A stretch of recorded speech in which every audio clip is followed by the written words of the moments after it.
Parliament plans to hire 53 more staff in the next financial year, which will expand its bloated wage bill by another 4.73 billion shillings and likely push the overall House budget past the 5 trillion mark across the past 8 years. These hires are against the grain of the executive's recent decision to get rid of duplicity and profligacy by merging agencies. This as the government is saddled with more debt after going on a borrowing spree to plug the gaps in its deficit budget. It is estimated that if the bills of the merger are passed by the House, the government will reduce the public service workforce by over 2,000 employees. It will also save 1 trillion shillings in that event. The current House payroll, which NTV was able to access, consists of 556 permanent employees and 113 short-term contractors.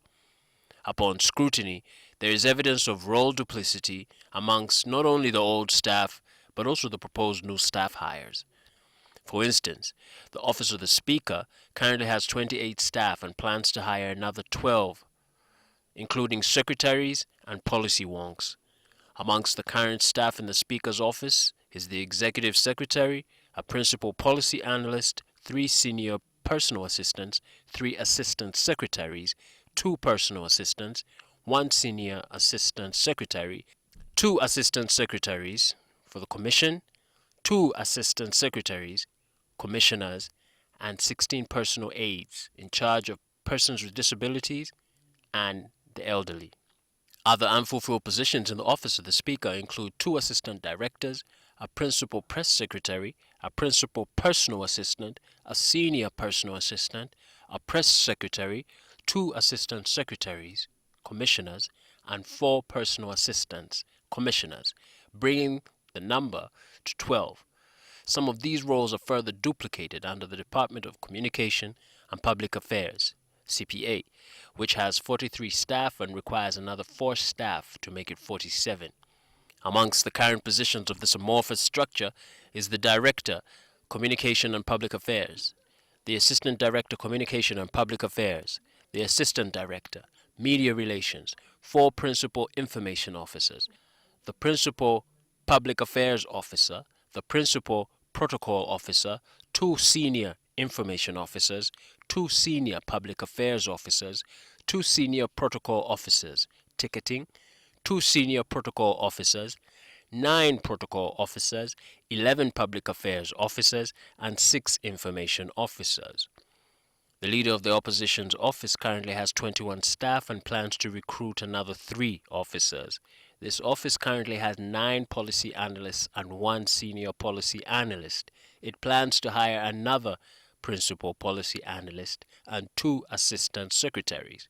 The Office of the Leader of Government Business has 25 staff at Parliament and requires an additional 2 staff in the next financial year. According to the ministerial vote for the Office of the Prime Minister for the financial year 2022-2023, Ms. Nabanja has another 2 senior policy analysts, 2 principal policy analysts, and 2 policy analysts who are sheltered at the President's office.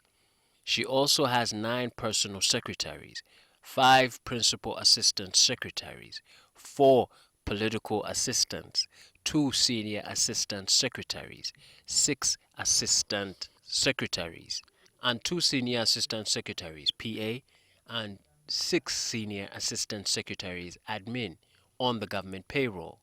However, the Office of the Deputy Speaker of Parliament under Thomas Tayeba is comparatively lean, with 8 staff and 2 vacant positions for personal assistant and policy analysts to be filled.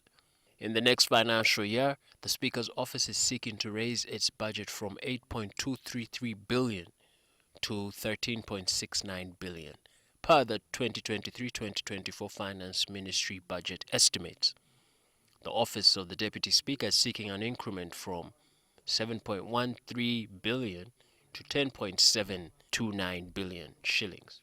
The ex gratia payment for political leaders, which currently stands at 1.4 billion this financial year, will soar to 5.6 billion in the next financial year. But the budget for the Office of the Leader of the Opposition, which currently is 4.4 billion shillings, will be slashed by 214 million shillings to 4.24 billion shillings per the Finance Ministry budget estimates for the financial year 2024-2025. Although they didn't do it in good faith, but I'm glad it happened because they've reduced the budget. Incidentally, though, as they're reducing the budget of the leader of the opposition office, it's an entire department with staff and so on. That's not money coming to my pocket, yeah? But I'm saying we can work minimally so that there's more money available for service delivery.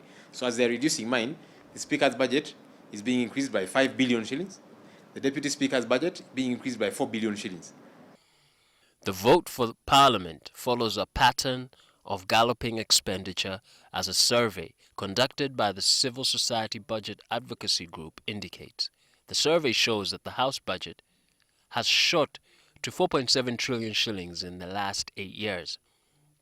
Remarkably, the parliamentary budget has surged by 223%, soaring from 371 billion shillings in financial year 2015-16 to 829 billion shillings in financial year 2022-2023.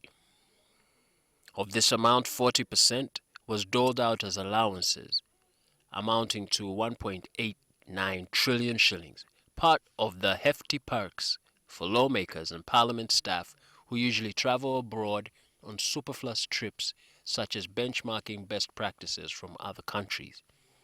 Travel abroad, a vice which cuts across other government departments, gobbled up 170 billion shillings over the past 8 years. As an institution which is predatory in its expenditure, the jury is out on whether there is an intrinsic value of Parliament in regard to the well-being of Ugandan society. Its constrained ability to play its oversight duty on the executive has also come up. Parliament as an institution is a consumptive expenditure. It's just consumption. In fact, according to their budget, when we were totaling all there for the last 8 years, they were only spending 7.8% of their 4.7 trillion was on development. Only 7%. The rest, wage and non-wage, and that's it. Nearly 50% of the total House vote in the last 8 years was spent on sustaining the expanded number of lawmakers, which currently stands at 557. But the biggest challenge we are facing is that the Auditor General does not audit the Parliament, because the Auditor General reports to Parliament. So there should be another firm that comes and audits Parliament. But if today Parliament says that we want every member of Parliament to be paid 100 million per month, nobody is going to stop them. The 2019-2020 Uganda Bureau of Statistics National Household Survey indicated that the median or average monthly wage for a public servant was 526,000 shillings. A private employee earned a median wage of 150,000 shillings, while the highest paid employees were the managers, earning a median monthly income of 580,000 shillings. The least paid were elementary workers, earning an average of 100,000 shillings, which starkly contrasts the huge lawmakers' salaries and perks. The Administration of Parliament Act offers no recourse to halt what many citizens view as a blot on the moral conscience of the country's leaders. Section 6, read together with Section 19 of the Act, empowers Parliament through the Commission to determine MP allowances, salaries, and emoluments. Specifically, Section 19.1 reads that in each financial year, the Commission shall prepare and submit to the President estimates for that year of the expenses of departments of Parliament and any other expenses incurred for the service of the House. Section 19.2 reads further that the President shall cause the estimates to be laid before Parliament without revision, but with any recommendation that government may have on them. This also comes at a time when public trust continues to decline in the House, with poor approval ratings and whose lowbrow debates are usually peppered with bluster in the place of substance. A recent Parliament exhibition on the microblogging platform X turned the spotlight on the August House after displaying allegations of wasteful expenditure and the dubious withdrawal of funds from bank accounts meant to ostensibly be spent on community outreach programs. The debate on the social media site has elicited public consternation and drew the attention of the Inspectorate of Government, which announced that it would probe these allegations. Some lawmakers and the Alliance for National Transformation Party officials have asked government to sanction a forensic probe in light of these allegations.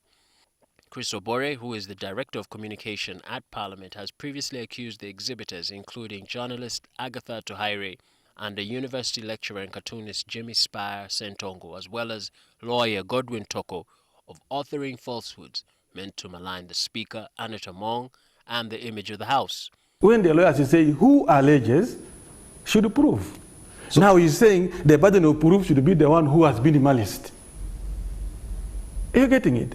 So I don't know what now the doctor, what theory is creating in the name of holding people to account. Just because there are ills in society, you must find someone to blame for the sake of blaming and tell them, defend yourself. The exhibition also fingered the immediate past leader of opposition, Matthias Mpuga, who accepted receiving a 500 million shilling service award. Mr. Bernard Oundo, the Uganda Law Society president, described the award as an illegal fund out of the consolidated fund, reasoning that there was no bill or motion presented on behalf of the executive in relation to the impugned service award emoluments. Senyonyi has been outspoken about the recent allegations of graft, calling for an urgent and impartial probe. But House Speaker Anita Among shut down Senyonyi's impassioned pleas. Me to answer you on hearsay, on things that you have cooked on the social media, because I have said no to bum shafting, I will not. I think the problem we have here is that the Parliamentary Commission was hijacked by one person, the Speaker, who literally, usurped all the powers of the Commission. I am a member of the Commission now. There's been no Commission meeting.